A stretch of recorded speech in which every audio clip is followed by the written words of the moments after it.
دې سره دویمه ځان له په خپله باندې دعاګانې غوښتل. زمونږ کمی دا دی چې کله خواري ډېره کوو خو په خپله خوارۍ باندې زمونږ اعتمادي بس زما ذهن ښه دی او زه خواري کوم او د شپې د 12 پورې کښېنم او د پېشمني پسې پاڅمه او دا نه کوم. دا یوازې نه ده، دې سره دویم سبب د الله نه دعا غوښتل دي. ګنې ډېر کله چې موږ یو څیز یاد کړو ایسته زموږ د ذهن نه وځي.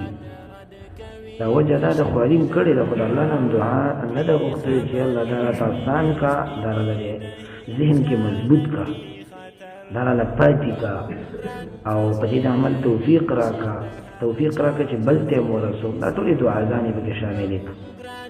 دعا له ټیم ورکول. زه اکثر خپلو دې ملګرو ته وایم څوک شته چې 24 ګنټې کې 20 منټه دعا کړي؟ نشته. څوک شته چې پاو وخې کړي؟ نشته. څوک شته چې 10 منټې کړي؟ نشته. 15 منټو والا به ډېر کمي هم نه وي. او دا خبره هم زه ډېره کوم چې په ټولو عباداتو کې ګرانه عبادت دعا ده. موږ اوس په مانځه ودرېدو اسانه ده وایي لکه د ماسخوتن د ماښام نه په 6 رکعته نفل راغلي لکه زموږ بعضې تبلیغي حضرات وایي اوابین دې ته وایي. اګر که صحیح حدیثو کې اوابین لفظ د ماښام مانځه سنت او نفلو دپاره نه دی راغلی، د ساښ مانځه دپاره راغلی. اوابین د هغه چا مونځ چې هغه اواب دی. اواب ډېر ښه صفت دی، د دې وجې نه د ساښ مونځ هم مه ضایع کوئ. دا پکې هسې یو ذاتي فایده ده.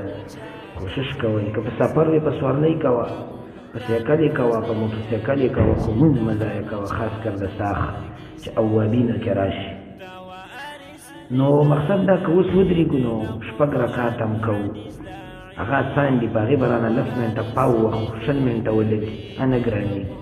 خو که دې وویلې چې هلکه دعا ده چې لاس همداسې پورته کړه نو چې منټ تېر شوی نه وي بس نو څه وغواړو پوره شو، نور به څه وغواړو. ایسته لاس بېرته په مخ راکړو، خبرې شروع کړو، موبایل راوالو، چا سره څه کتاب راوالو. زیب نه زیب شیطان یو ناشنا خبره کړې ده، کله چې واده کوله یو قسم ده دمکي غوندې ویلې وی ثم لآتینهم من بین ایدیهم ومن خلفهم وعن ایمانهم وعن شمائلهم ولا تجد اکثرهم شاکرین. د دې خپل تفسیر په خپل ځای راځي خو یو مقصد پکې دا دی چې ګورې کله کله د نیک عمل د طرفه راځي. کوي به په تا باندې نیک عمل خو مقصد به دی چې د دې نیک عمل په مقابله کې دا بل نیک عمل ډېر قوي دی یا ډېر فایدهمند دی اوس نو هغه به نه پاتې کي او دا به وکړي. دعا او خپل کتاب دا ډېر ضروري دی چې خپل کتاب سړی یاد کړي، مطالعه وکړي، علم وکړي. خو خیر دی که یو 15 منټه یې دعا وکړه نو په دې خو ستا نه کتاب نه خرابېږي. 10 منټه دې وکړه نو په دې خو ستا نه کتاب نه خرابېږي. ګپ لګې کاوه وتسکې چې وتسکې ګرځې را ګرځې د هغې ټیم خیر دی دعا ته راوباسه که تا ته چې کله شیطاني ویلي چې هغه کتاب دې یاد که ښه نه دی چې کتاب یاد کړي او ته کتاب دپاره ډېر ټیم دی. اوس مې له دعا ته کار ویلی لږ مې پرېږده یو 15 منټه دعا وکړه نو دا کمی من کوي. شیطان من کله دې ځای کې خطا کوي.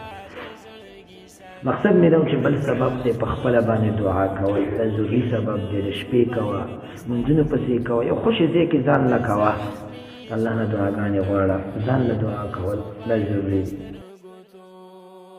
نورانی مخی زلیگی لکا استور لکا المر پمونگران فضلی امین شد هر چا د زړګي سر